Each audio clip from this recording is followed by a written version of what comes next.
Daf Yomi Tractate Bava Batra, page 33b, top of the page. As they hold that once it is so that the other relative. So we were in the middle of a story on the previous Amud that talked about a date tree that was left as an inheritance for Rav Idi Bar Avin. It turns out that he was the rightful owner, the rightful inheritor, and the other relative was not as close. So Rav Idi Bar Avin wanted to get back pay for all the produce that he got while he was still holding on to that tree. So Rav Chizda said, no, he's not entitled to those produce because it wasn't established that it was his yet. He didn't admit to it, so he wasn't litigated, so he wasn't proven. It's only his produce from now on.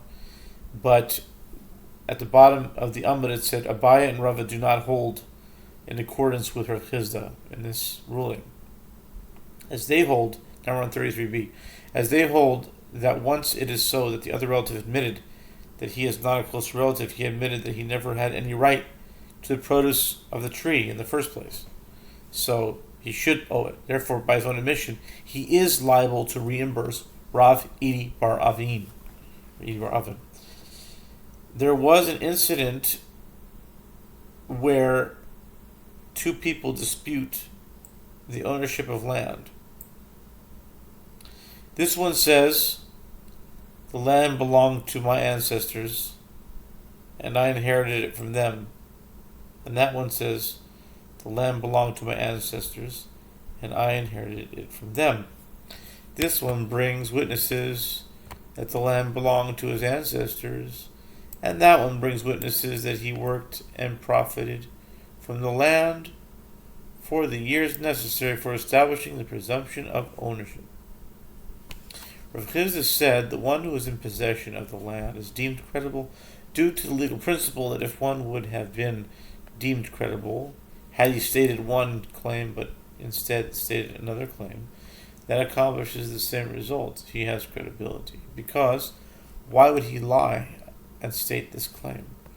If he wants to lie, he could have said to him, I purchased it from you, and I worked and profited from it for the years necessary for establishing the presumption of ownership.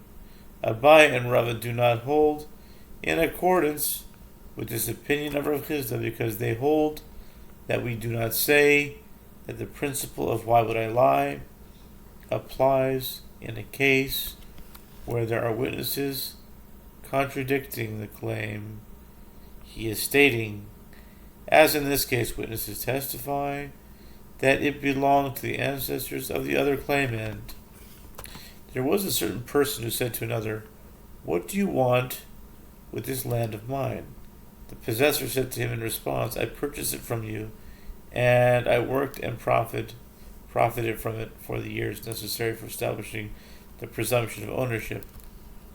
He then went and brought witnesses that he had profited from the land for 2 years, but he was unable to bring witnesses to testify about a third year. Rav Nachman said the land reverts back to the prior owner, and payment for the produce consumed during those 2 years reverts to the prior owner. Since the processor was unable to substantiate his claim to the land, the assumption is that he consumed the produce unlawfully. Rav Zvid said, if initially, when questioned by the other, one was occupying the land, claimed and said, Imton v'amar leperis yiraditi neman.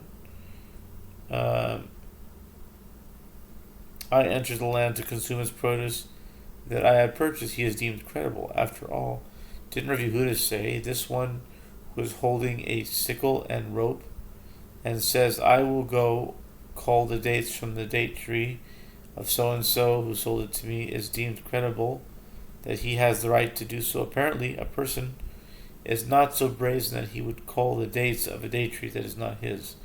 Here too, in the case of discussed by Rav Zvid, a person is not so brazen as to consume produce that is not his.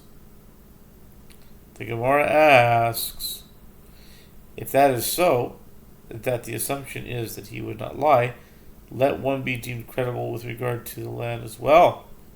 The Gemara answers, in terms of the land, we say to him, show your bill of sale if you indeed purchased it. The Gemara challenges, if that is so, then in the terms of the produce as well, let him be deemed credible only if he can produce documentation of his claim.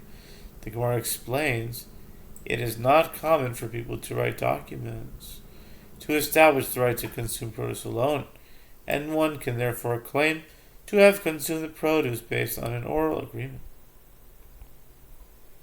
There was a certain person who said to another, what do you want with this land of mine? The possessor said to him in response, I purchased it from you, and I worked and profited from it for the years necessary for establishing the presumption of ownership.